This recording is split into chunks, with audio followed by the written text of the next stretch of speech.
Alors, nous revoilà à l'ancien palais de justice de la ville de l'Assomption, Hélène-Marie Rouleau et moi-même, Nadine Marquis. Pour vous parler des compétences langagières. La langue, c'est plus que la grammaire, et pour avoir une langue de qualité, il faut respecter 3 compétences langagières.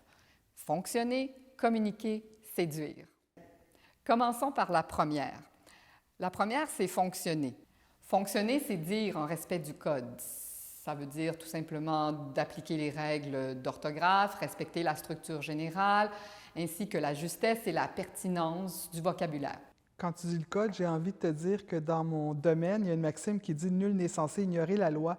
Alors, je vais te dire « Nul n'est censé ignorer le code » dans ce cas-ci. Passons maintenant à la deuxième compétence qui est celle de communiquer.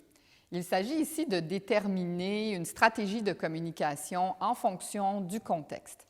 Et il y a 5 critères. Commençons par le premier qui est de planifier. Par exemple, il s'agit de faire des recherches avant d'écrire. Ouais, c'est un petit peu propre à mon domaine aussi, là. Avant de se lancer dans l'écriture d'une procédure ou autre chose, on va planifier ce qu'on fait. On va donc faire des recherches, trouver notre loi, peut-être faire de la recherche jurisprudentielle ou doctrinale, mais bon, c'est un travail de préparation finalement. Exactement. Une fois qu'on a terminé cette étape de planification-là, on va passer au deuxième critère qui est le contenu. Ici, on ne peut pas tout dire, donc il va falloir discriminer l'information pour exprimer ce qui est important. Et le contenu doit se présenter dans une méthode. Donc, la méthodologie, c'est le troisième critère. La méthode, c'est d'écrire, par exemple, en 2, 3 paragraphes dans une structure donnée. On fait la même chose dans mon milieu. Je pense que les 3 premiers critères dont tu me parles, ça répond à ce qu'on appelle, nous, la théorie de la cause. On va préparer, on va discriminer le contenu, puis on va, méthodologiquement parlant, mettre sur papier là, ce qu'on a besoin de faire. Les 4 et 5e critères sont importants parce qu'on parlera du registre et du lexique. Dans le registre, c'est de choisir le bon ton pour s'adresser à notre lecteur. Par exemple, est-ce que tu vas t'adresser de la même manière à un juge et à un avocat? Pas du tout, pas du tout. Les termes sont différents. Je ne vais pas non plus m'adresser de la même façon à un client que je vais le faire avec des juristes chevronnés, par exemple. On va expliquer plutôt que de donner un article de loi. Alors, quand je parle à un juge ou à un de mes collègues, on va plutôt lui donner l'article de loi, par exemple.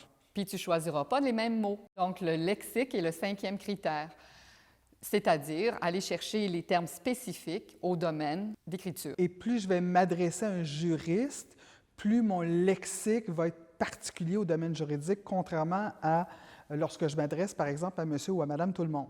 Alors, il faut savoir, pour communiquer, ajuster notre message en fonction du contexte de communication. Et je dirais à la fin, ce que je dis un petit peu à mes étudiants, que c'est en rédigeant qu'on apprend à rédiger.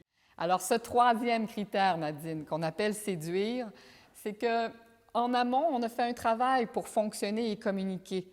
Mais tu pourrais accroître le succès de ta communication en allant chercher l'adhésion de ton lecteur. Alors, tu vas gagner son respect et puis tu vas le convaincre de ton savoir-faire. Pour ça, il faut développer 3 critères.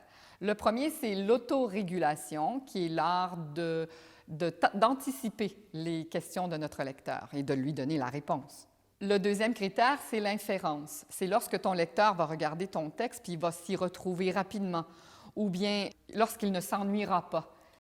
Est-ce que c'est là, quand tu me parles d'inférence, où je peux, par exemple, mettre une courte citation à l'intérieur d'un texte, une longue citation à l'extérieur du texte, en marge, ou mettre des parties de texte en gras pour attirer l'attention du lecteur? Est-ce que c'est de ça dont tu me parles? Oui, le travail d'inférence permet à ton lecteur de lire d'un trait et de dire à la fin que ton texte est vraiment bon. Mais attention, il y a un dernier critère qui est le style. Le style, c'est lorsque vraiment tu as réussi à maîtriser le contexte de la communication et où la personne te reconnaît. Elle va dire, par exemple, « Ah, ça, c'est un texte écrit par Nadine Marquis. » Dans le milieu juridique, Nadine, vous avez, je pense, le symbole de la balance. Tout à fait. Tout à fait. C'est très symbolique dans le milieu juridique, la balance. Tu ne trouves pas qu'il y a un lien avec la langue? Tout à fait. Je pense que ce qu'on pourrait dire, c'est que si je mettais le français d'un côté qui est ta discipline et la mienne qui est le milieu juridique, ce que tu nous as expliqué au niveau des compétences et des critères, bien, ça balance, peu importe la discipline, là. Il s'agit de s'ajuster selon le contexte de communication. Le processus d'écriture est le même, c'est le résultat qui diffère. Vous trouverez donc un tableau des compétences qui a été préparé par ma collègue Hélène-Marie en naviguant sur notre site. Il faut voir la langue comme un tout. Et en développant un seul de ces critères, vous allez développer nécessairement les compétences langagières. Donc, en conclusion, ce qu'on peut dire, Hélène-Marie, c'est que plus on travaille les compétences et les 10 critères qui y sont reliés, plus on améliore nos compétences langagières. Peu importe la discipline.